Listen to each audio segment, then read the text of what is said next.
the tax! Tax the tax! The middle class cannot afford to live here and own a house. It's ridiculous. We can't attract buyers.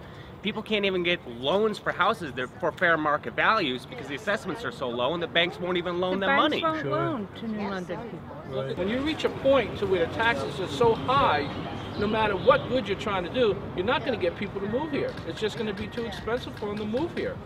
Both the residents and the businesses of New London are being forced to be bankrupt, okay? The city is our own city is bankrupting us, and that's what's happening. That's the only way I know how to put it. Come on, Les!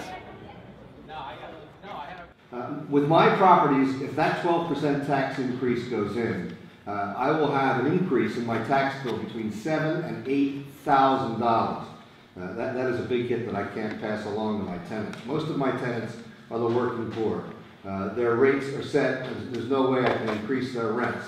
So I don't know how I would absorb that kind of tax increase. But I'll make an investment. I'll make a bet. If you pass a zero budget, I will pay or donate to the library $1,000. And with their marketing campaign, they can find 600 other people like me, and they'll be able to move forward. So that's my pledge to the city, and I will fight as much as I can against this 12% increase. Thank you. The city back in the day was paved with gold. It was one of the major ports of Connecticut. There's homelessness, there's poverty, and there's empty buildings everywhere. I'm gonna have one of those buildings one of these days, but not unless I can stay here.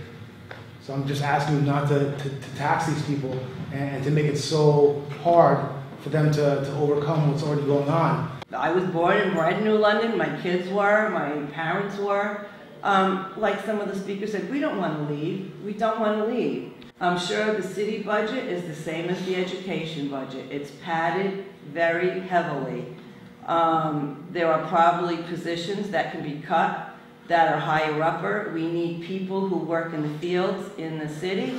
We don't need people sitting behind desks all day telling people what to do. And we need people in the school system who are working with the kids. We don't need more and more administrators, consultants, whatever you want to call them. After doing an audit of all of our move-outs over the past year at both properties, I found that 17 families purchased homes when they left Nutmeg Woods, and none were in New London. I found that 15 families purchased homes at the villages of Shore Landing, and none were in New London. In addition to this, 75 families combined for both properties left the area altogether. They chose not to live in New London. I manage multi-million-dollar assets that all have budgets. My company is a very successful organization, and the reason for its success is accountability. We inspect what we expect. This is our slogan. I'm asking today that you do the same. Please require the city to do monthly variance reports that allow the department heads to be held accountable for their spending. Identify the overspending when it's happening instead of when it's too late. The scariest thing I have in here is the fact that 48% of the category of New London decided to give up on New London. I'm not doing it.